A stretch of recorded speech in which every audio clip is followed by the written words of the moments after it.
Hello and welcome to The Intentional Father, an MLG podcast. We are on a journey of exploring how to grow as godly dads, making intentional and practical steps towards building stronger relationships with our children to help them discover who they are in Christ. As always, I'm joined by John. Morning, John. Morning, Tim. How are you today? Yeah, I'm great, thank you. Yeah, absolutely. It's a nice bright morning, so that always makes me happy when the sun shines. I realise my mood is very affected by the sun. It's weird how when the sun shines I feel better, but it's absolutely definitely. Well, we were saying that we had a really good part of this. Obviously, this course we're meeting, and we're doing like a Zoom call just to summarise things and just to answer questions and to get some input from the broad group we're doing this with. But then we're also meeting in small groups. I think most people listen to this like, yeah, I'm in one of those small groups. But if you aren't, just really would recommend doing that, because we had a really good time last time. And just one really key thing that came out from our group was that God is a father who pursues us. He pursues us in relationship. He doesn't try and coerce us and control us, but he pursues us. And I was just really struck by that as we do this course, actually an intentional father is intentionally pursuing his children and seeking relationship with them, and is not going to give up even when they push him away, and he's just going to keep coming back to it. And I was just really struck by that, as one of the guys in our group said that, and found that really helpful. Yeah, and it is indeed. It's a really helpful thing, isn't it, to be able to meet together. We've been really enjoying our group meetings together, which is great. So hopefully people are also enjoying them. So today we're on to session 4, aren't we? Session 4 is being a good man or good woman.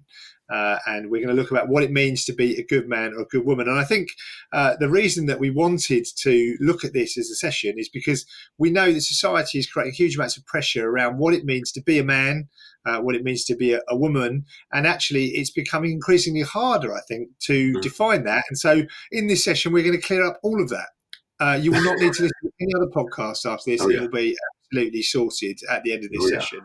And I think we've talked about this before, haven't we? But really, being a good father is not about efficiency. It's not about just getting the job done. It's about discipleship.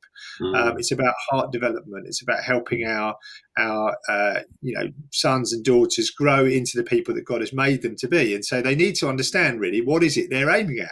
What does it look like to be a good man, or what does it mean like to be a good woman? If there's no definition, and I think this is the problem that we've got in society, there's no vision for what it means, or certainly it's eroding or it's confused that vision. And so as fathers, I think our job is to provide a bit of vision, a bit of clarity around what that looks like. But John, immediately, the moment we start talking about this subject, immediately people are going to say straight away, well, you're at risk of stereotyping. Oh, yeah. Talk to us about that. Yeah, no, totally. I mean, this is like throwing a grenade in, isn't it? Trying to say, well, what does it actually look like to be a good man? Everyone's telling us, well, everyone's just the same, aren't they? And I think you'll have to remember we covered in our previous sessions a bit about how every child is different.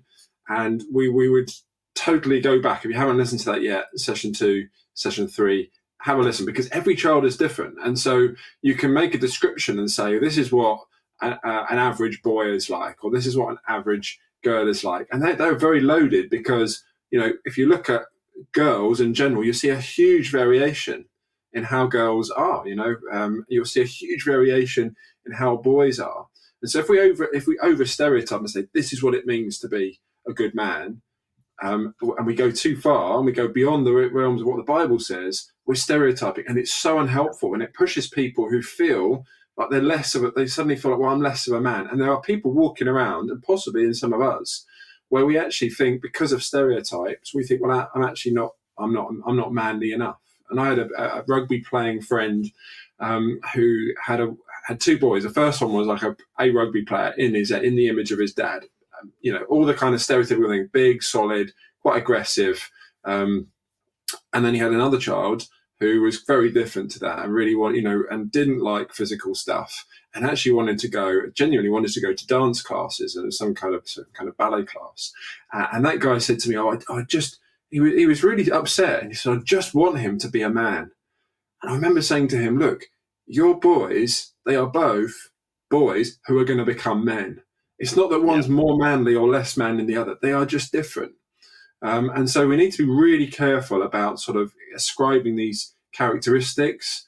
It's the same with girls. So might have a girl who's, and you're told, oh, if you're a girl, you're kind of into dolls and you like the color pink, and you're kind of very quiet and gentle and all these things. But what if you've got a daughter who is into sports and who is strong and athletic, and is a leader who kind of leads the room, if you like. Some things that people say, well, that's a very manly thing.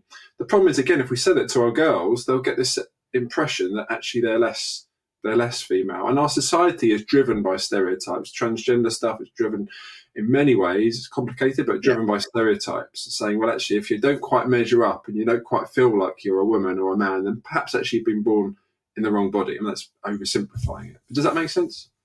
It does, and I think that's the risk, isn't it? Is that we're living in a culture which is almost saying, if you don't fit into this kind of view, and it's always vague what exactly that thing even is that you're not fitting into, then you must therefore, and it is a tactic of the devil, the enemy, to essentially lead young people, particularly because I mean that's what the statistics say, is that the proportion of young people that are identifying as transgender or LGBTQ plus or whatever is much higher in that age group. And I think it's because in that confusion there's now an active agenda to say, if you don't fit an immediate stereotype, you must therefore be one of these stereotypes, which of course is completely kind of silly in and of itself. So, all right, John, so we talk about the fact we don't want to stereotype. So we don't want to, please don't accuse us of stereotyping. We're going to try really hard. But of course you have to talk about some generalizations, because there are, let's be honest, there are some difference between a male body and a female body biologically. So why is that so important? Yeah, absolutely. And I think it's just, and this is where we go with the body. God has given a body. Our bodies speak to us about who we are. They are a firm, foundation on which to stand. And I think it's really important that we're able to say to our boys that God has made you a boy. You may not feel that you always fit in, or whatever, but it makes you no less of a boy. And just to be consistently affirming, the boyness of our boys, and consistently affirming the girlness of our girls. God's made you a girl.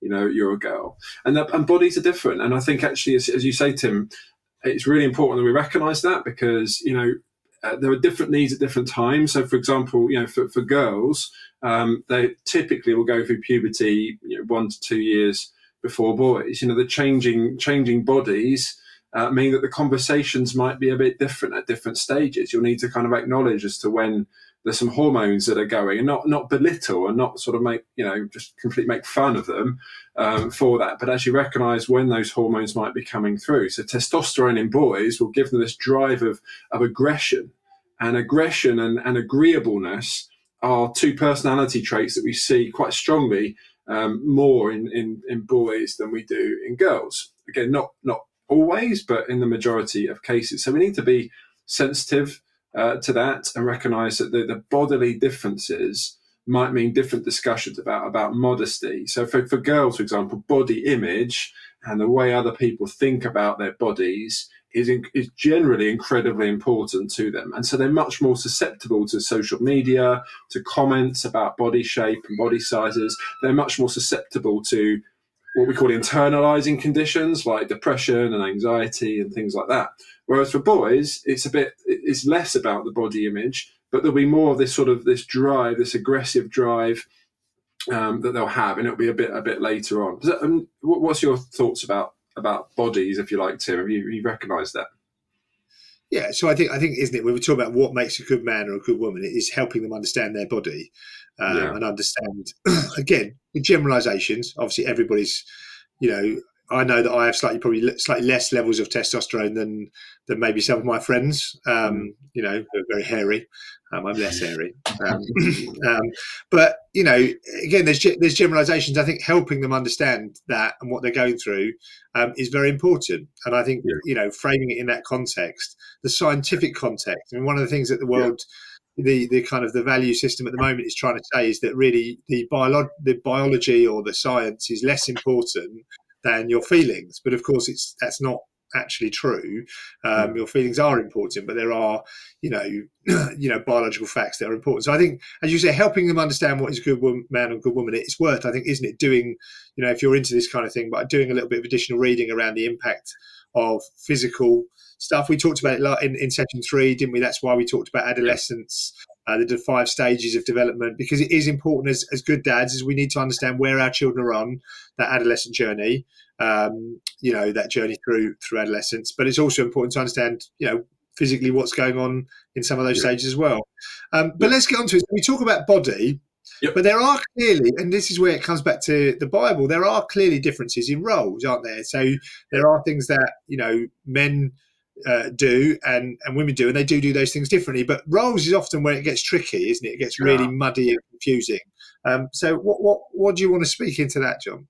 Yeah, again, this is a really controversial area, but certainly from sort of my sort of theological perspective, a lot of our tradition thinking about what does the Bible say about roles. Well, actually, you've firstly got the sense of, men will become fathers, some will, and women are more likely to become mothers. So in a sense, there's different roles that we're preparing our children for, and they may look a bit different. So just the very fact of childbearing, think about how are we sort of preparing girls for the potential of childbearing. Of course, they may not have children, but there's a good chance that they will.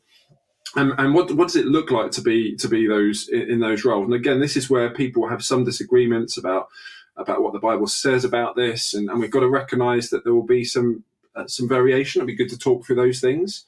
For me, in a sense, that as a father, as a man in that relationship, a husband is someone who's going to take sort of the prime responsibility in providing for and protecting their home. So there's somebody who's there to keep people safe, and a lot of that is simply a result of their physically being bigger, and that's been traditionally the case over the years. That sort of sense of protection.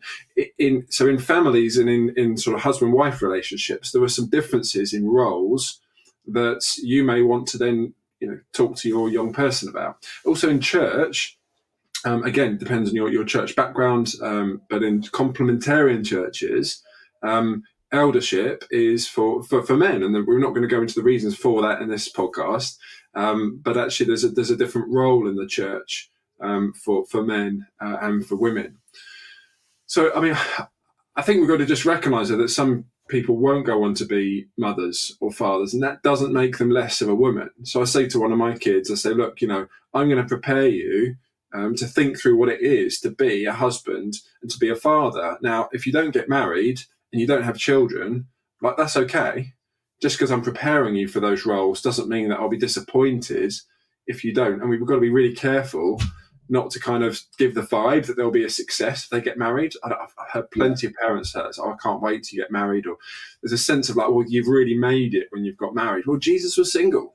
We can be whole people as single people. And we've got to let our kids know that we'll value them just as much and love them just as much, whether they're married or not. But we still can prepare them actively for those roles so that they don't get to it and think, well, I'm clueless of how to be. Does that make any sense, Tim?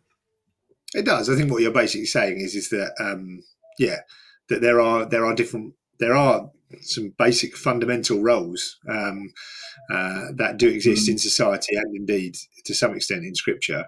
And I think, as you say, it's how we balance those roles with not just falling into stereotypes. Because what we do is we immediately, say, oh, well, the father ought to be. So you talk about being a protector. A father ought to be a protector. Therefore, if you're 6 foot plus and you've got big muscles and you like to I don't know, be aggressive and fight, therefore that's the example, that's the man thing.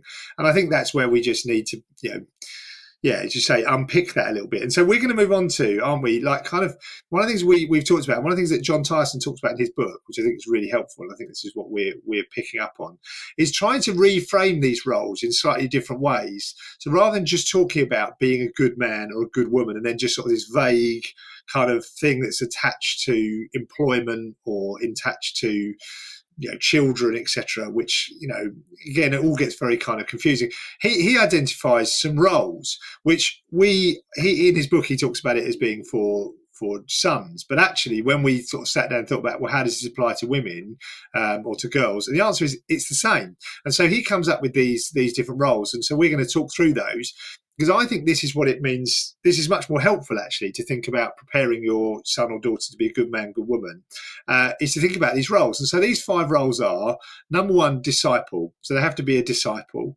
That's the first role. You need to help them be a good disciple. So whether you're a boy or a girl, you need to learn to be a good disciple of Jesus. The second would be lover. So you need to be a good lover, both as a man and as a woman. And so those things are different, how those things operate, how they work. Again, so much that is contingent on your relationship. So, if you talk about being a good lover, it isn't just about being, so you talk about boys, it's about respect, etc. We're going to talk about this in a bit more detail. But again, we need to think about how that works as a woman. The third one is leader. So everybody will lead at some point in their life. They may not lead a church, they may not lead a business, but they will lead. Maybe they'll lead in their home, maybe they'll lead in their family, maybe they'll lead somewhere. They will lead somewhere. And so it's about helping them prepare to be a leader, whether they're male or female. The fourth is warrior. They need to be a warrior. And again, we thought initially this one might be kind of maybe a bit male, but actually the reality is that women need to be fighters. I mean, you watch my wife fight for our boys. If she thinks that there's an injustice that's happened on their behalf, she will go to bat for them. She's learned what it means to fight. She's very good at fighting with the utility companies when she feels like our bill's been misrepresented. She's learned to be a warrior. And so her fighting may be less physical, but it doesn't make her less of a warrior. And the last one is a friend. So both men and women need to learn how to be good friends. And so if we can help our children be good disciples, good lovers, good leaders, good warriors, good friends, both, and work that out for them, they will become a good man or a good woman. And I think so we're going to talk through that a bit, aren't we, John? Yeah, absolutely. No, that's great. And I think, this is a really good angle. If you kind of piece this together, a previous episode, you're thinking, well, there's quite a lot of stuff here. This is a different way of looking in and hopefully really, I found a really helpful way of thinking about, well, what does it actually mean to prepare my child to grow up? We talked about in session 2, what are the things we want them to take with them? What do we want them to carry out the door? What do we want them to be, to do, to know and to experience? And this is just saying, okay, well, all of that still stands, but like, what are the roles that they're in? And what we do in the workbook is there are some options to say, well, actually, how might I practically do this? So what are some scriptures that might apply to this role? What is a trip that I might take with them to think about, this particular role? What event might I go to? Who do I involve in helping my child to become, a disciple or someone who's a warrior, and so on. So that's going to be some of the exercises that we do from this session. So Tim, should we just dig into a couple of these just to bring out what we mean? I wonder if we should start with number 1 and talk about that role of being a disciple. What are we talking about when we're actually saying we want our sons to become good men who are disciples, our daughters to become good women who are disciples? What does that mean? Yeah, I think primarily what it means is this identity. What it means to be a good man is to be someone that ultimately is engaged in submission, really, and servanthood. And we talk about these two things as being very important, really, is that whether you're, the key to being a good man is that you are submissive and that you are a servant. But that's exactly the same thing to being a good woman as well, really. You need to be submissive. And so really the submission starts with being a disciple. You are a follower of Jesus. That means your life is not your own. You are called to follow Christ wherever he leads you. And your primary role is to serve whoever you are called to serve, whether it is a family or whether it is the church or whether it's in your workplace or whether it's in a sports team or any context. And so really being a disciple is primarily helping them, I think, have this identity. My primary identity as being a good man or a good woman is that I follow Christ. And you and I did a podcast, didn't we, with a guy called Andrew Bunt, which was released. It's on the MOG. You can find it on this YouTube page or on our our Spotify feed, etc. And he talks a lot. You know, so he's a same-sex attracted guy, and so he's chosen primarily to say my identity is that I am a follower of Christ, and I am going to follow Christ. And that is who I am. That is primarily where I am. And so helping people realize that being a good man or a good woman is primarily about following Jesus is really your starting point. And so, and what that looks like, and this is the whole point about, it's not about being stereotypes. It's about saying, well, Jesus may lead you into doing all kinds of different things. It's not about trying to sort of saying, oh, well, a good man follows Jesus exactly like this. Yeah. It's saying, well, I will learn to follow Christ wherever he leads me into, whatever he's leading me into. Yeah, absolutely. No, I love that. And you may then sort of choose, there might be certain people in your life, you're like, oh, that's a godly man that I would love to be an influence on one of my boys, or that's a godly woman who would be a great influence. And just pausing. A lot of this intentional father stuff is just pausing and saying, what is it about them? You know, what is it about what they do? What is it about their practices? What is it about the experiences that they've had that have shaped them? Not just the experiences that have shaped me, but the experiences that have shaped other people in my church or my friendship group. And how can I involve them in helping to, engage with my child in that role of being a disciple? And again, that the link back to what do I want them to know, be, do, and experience is that you might want them to know, who is God. You want to know the gospel.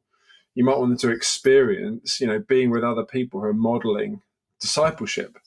And so on and so on, and the kind of understanding of how do I read the Bible? What are spiritual disciplines when it comes to being a disciple? Because it's not just knowledge; it's about actually practicing. How do I read my Bible? How do I pray? I mean, Jesus taught his disciples how to pray. So these are things that are not all down to us as dads, but we do need to be thinking about that as to where they're getting that from, both from us and from our church family and elsewhere as well. So it's interesting. I think like one of the things I try and model it. So I try to model this by the boys seeing me in my chair praying and reading. When it comes to decision, we'll say, well, we need to pray about this. Let's pray about this together as a family, because we are primarily disciples of Jesus. We're following him. It's his decision that ultimately matters for us and our family. It's about attending, we make our kids go to, conferences. One of the reasons why, we send our kids to camps and conferences is because we want them to meet with Jesus, because we want them to really realize that it's about being a disciple. And again, so all of these things are things that you can do, but I think it's about language for me. This is a lot about, again, this whole thing about role, being a good man or being a good woman, primarily about being a disciple. That is what it means. If you want to know what it means to be a good man or a good woman, that's your primary job, is to follow Christ. And so, I get up early with my boys, twice a week, the older two, not the younger one. And we work through the book of Proverbs, and we read a section, we talk about it, and we pray. And so we're engaging, we're saying, because really, men of God get up in the morning and pray. And so it's modeling what it means to be a disciple. So I think we have to, if as good dads, we have to model what it means to follow Christ, not just talk about it. We have to model it. Yeah, I know, absolutely. I completely agree. Well, should we talk a bit about role number 2 then, lover? So, how are we? So, how are you thinking about? I always think of the Mr. Bombastic song whenever. Oh yeah, lover, Mr. Lover. We won't read the rest of those lyrics; they're inappropriate. Oh, but yeah, I mean, I actually secretly love that song. But it does show like what our kids get, like from social media, from school, about what it means to be a lover. Goodness me, like it is pretty crazy stuff. So how do we as dads help to not just counter, but just generally model what it really looks like to be a man who is a great lover, and for our girls to be women who are great lovers? Absolutely. Well, I think we need to talk about it a lot. I mean, I think when we grew up, it was talked about less, like in the media and in society, and it was visible less on TV. And so I think there is a need to engage with more conversations. I mean, just before I got married, my dad gave me a book. And it was a good book, and that was his way of helping, and it was helpful. I would say don't read that book too early. Got me all a bit excited, so I stopped reading the book. But yeah, I think like I went into marriage. I said to my dad like a month or two before I got married, I was like, Dad, we're going to have sex 4 times a week. I've decided sex 4 times. He said, my dad said to me, well, just maybe level your expectations a little bit there, son. And that was wise advice. Another friend of ours said that all he wanted out of marriage was sex twice a day and a packed lunch. That was basically his ambition for life. And of course, that's not realistic. And if you go in with unrealistic expectations around what sex is, around that sex is all the time, that sex is amazing all the time, then again, it's totally unhelpful. And so I think it is really important to start talking around, and it comes back to your body as well, doesn't it? It's about recognizing where they're at. So their desires, particularly thinking about my boys, talking about things like masturbation, pornography, the danger that pornography can create in the way that you objectify women, and you treat women as objects, and it overstimulates you and understimulates you for marriage in a way, pornography. So I think it's having those kind of very real conversations. You're not going to want to do that if your child's 6 or 7. I don't recommend a conversation about that. But I do recommend actually having those conversations when they're not too old, because the older it gets, you get a weird stage.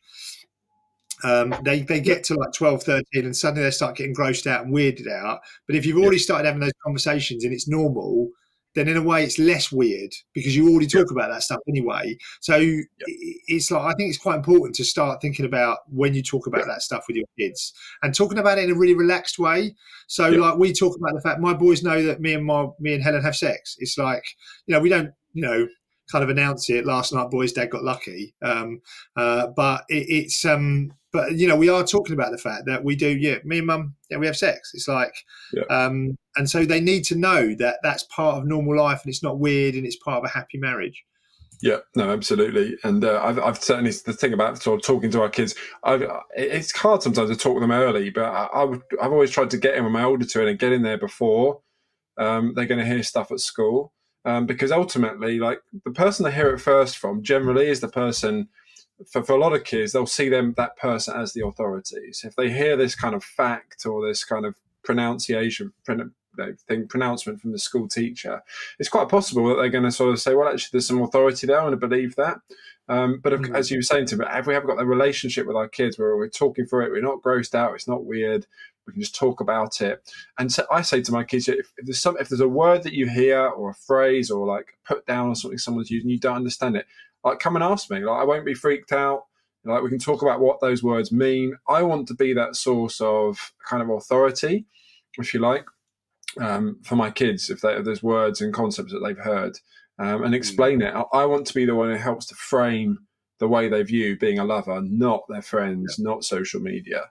And that means also just thinking about seriously about our phones, and our kids' phones and the sort of access that they've got, and what they're able to view on various social media platforms, how much time they're spending on them, because these things are totally shaping what they think a lover is. And the time we have with them is relatively limited. So keep the conversation going, and it's so possible because if we've got a good relationship with them, then that will make all the difference. I think another part of the conversation is talking about really around expectations around sex as well. So, for example, recognizing again that you are to be a good lover. Now, for some boys, some guys, they want sex 3, 4. They feel like they need sex almost every day. And there's often a narrative which is that men want sex and women don't. Now that is a generalization. I think that's generally often seems to be the case from my anecdotal experience. But equally, there are a number of women or a number of marriages where it's the opposite. It's actually the woman that wants a lot more, sex, and the man doesn't. And so I've seen that in my partial experience both ways. And so I think it's having that kind of conversation around, about not setting, to be honest, being a good lover is really about being sensitive to another person, isn't it? It's about, really the key to being a good lover is really putting the other person first. That is the key. And so, loving that person and seeking to honor them and do what's best. And if you both do that, you'll have a great sex life. I think the other thing that, just talk about love and just moving it on a little bit, it's also teaching them how to take girls out on a date. How to treat women, think about my boys. And we talk a lot about treating, Helen and I, about how to treat boys, about girls with respect. So like Nathan once got on a bus and left the girls because his mates were getting on the bus, and so they were all going home from school, and there were some girls in the church, and he got on the bus early, and they got left behind, and but when he got home, he got absolutely taken to task because we're like, your job is to care and to make sure that they're okay. Like, that's your job, is to protect them and to care and to, and in a sense, it's setting up that idea that your job is to not just demand things of women, but to lay your life down for them in that environment. And so treating them, how to treat girls well, how to treat them with respect, and to go on a date, how to book a restaurant, how to, because you say, we're dating, but what does it mean to actually date? If you never go on a date, you're not dating. So stuff like that. Yeah, no, I agree. And for those of us who've got girls, first thing to say with all of this is, if you're married, then talk to your wife about this stuff, because like you need both of us. So that's taken as a given with all of these podcasts. But if you've got girls, I mean, a major thing we can do is model with our wives, how we treat them, and that's they are watching. They'll just be watching how you treat your wife, how you speak to her, what it looks like. So for us, our date nights are absolutely protected times. And even if it means our kids have to go to bed earlier or get out of the way, then I'm like, this is a priority for us. And actually, for my daughter to see that I'm prioritizing my wife and spending time with her, the way I speak to her, I might give her gifts and things like that. I'm not perfect, but I want her to be able to look on. But also, I want to treat her. I want to teach her what it looks like to be treated well. So, bought some flowers the other day. I know there's some guys in River who do that in our church, who will buy their daughters some flowers. The way we take them out, and just in a sense modelling what we want the boy in their life or the man in their life in the future to be like. We want them to be able to say, well, actually, that's how my dad did it.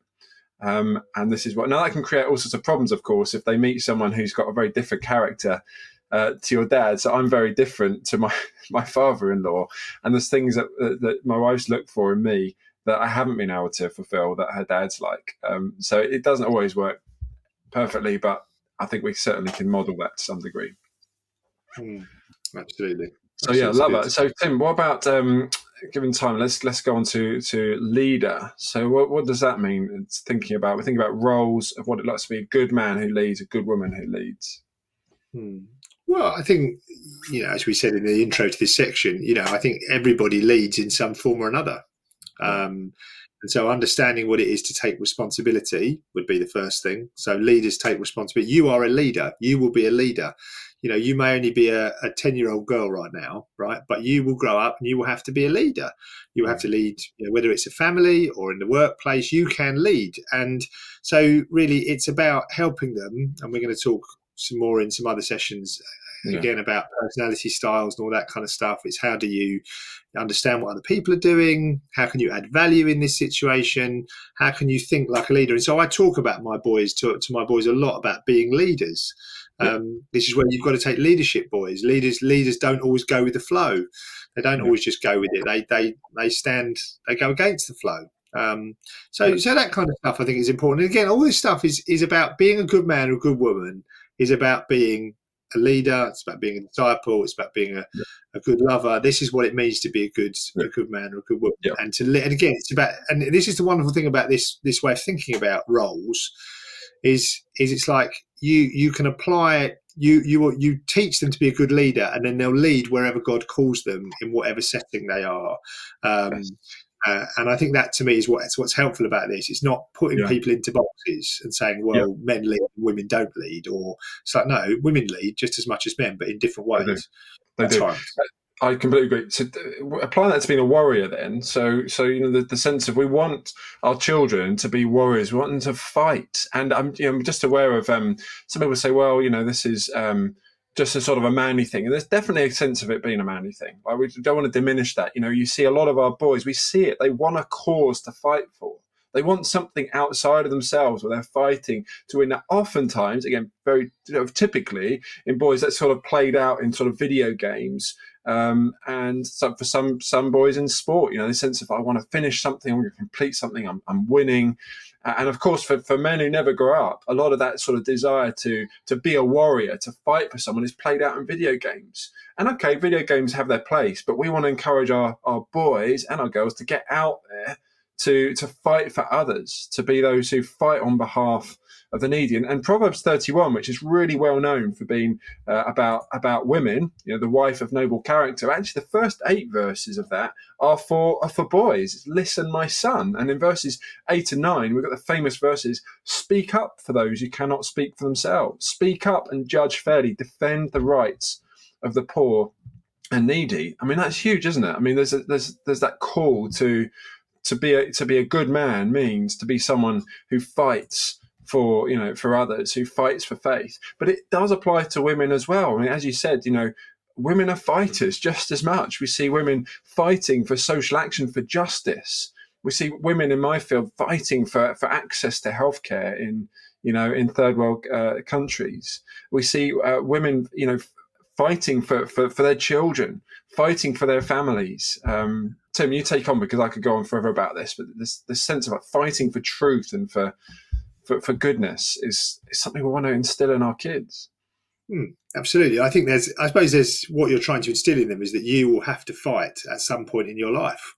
Yeah. Whether it is for your family or it is for your church or whatever, that you will all have to take on a cause, and actually a cause that's bigger, and everybody's nearly always looking for a cause that's bigger than themselves. And so I think it's part of helping them be a good warrior is helping them see what the kind of causes they should lay their life down for. So for me, it's the value of the local church. That's a particular calling that our family has. It's we believe that God moves on the earth through the local church, and so you are called to fight for and lay down your life for the local church, wherever that may be, whether it's in Orpington or somewhere across the other side of the world. And I'd like women to have the same attitude towards that, isn't it? And I think when we talk about physical stuff as well, again, boys need to learn what it is to be physically tough.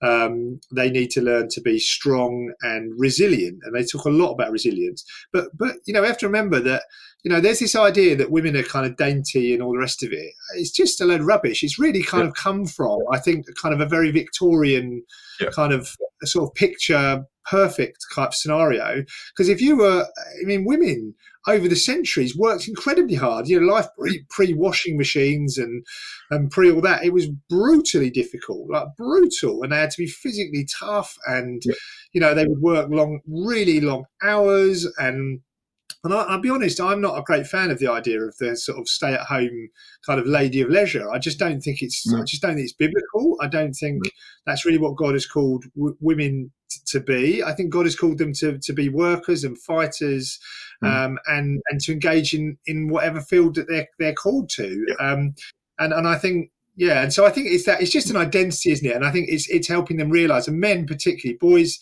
need this identity.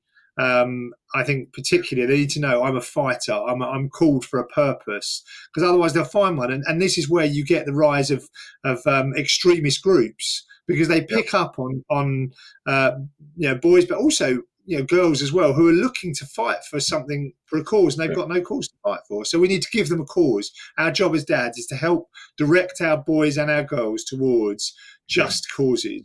Yep, absolutely. Yeah, agree. Well, we could go on, but just because of time, the last one has been a friend, and we really sense that this is so important, that friendship is just so key to being a good man. And how many men are there who will say, I don't have friends? I mean, there's loads of studies on this, and so many men definitely have less than 5 friends, but actually there's a good percent. I think it's about 4 in 10 men will struggle to name like somebody who is a good friend. And a lot of that is because we just often haven't learnt to be a friend. We haven't learnt what it looks like to be in a friendship relationship. And again, there can be differences between friendships between boys and friendships between girls, but we want our kids to grow up as a role of being a good friend. And that means, what does it look like? Talking about it. What does it look like to be a good friend? A question that my wife asks to my kids sometimes is, who is it who is a good influence on you? Who's bringing the best out in you? It's a way really of kind of trying to steer them towards friendships that are healthy and life-giving. There's great evidence that, you become like the 5 people that you hang out with. So if you've got 5 people who have got a particular physical characteristic or particular characteristics, you're going to become like them. So you become. I mean, that's a very biblical principle, isn't it? The wisdom principle we see through Proverbs is that you become like who you spend time with. If you spend time with fools, you'll become a fool. If you spend time with wise people, you'll become a wise people. A wise person. Yeah, absolutely. And also, it's helping understand that being a good friend isn't just agreeing with everything your friends do, particularly as teenagers. Like they tend to, this person said something mean to my friend, and now we're gonna join up and be like against them, and and we challenge that hard. Like, so when our boys are sort of dragged into those things, we're like, hang on a sec, your job as a friend is not just to go along with the stupidity all the time. Being a good friend is sometimes, faithful are the wounds of a friend, as it says in Proverbs. Iron sharpens iron. Being a friend isn't just agreeing with everything you're just being there. It's also about challenge. And so it's this whole thing about what does it mean to be a good friend? And maybe as a dad, it's good for you to think about what is a good friend. If you think about if we think about who's been a good friend, I mean, John, you've been a very good friend to me over the years, and we've had a number of really tough conversations, many tough conversations. You're a good friend, and we're very open and honest, and we'll confess things to one another.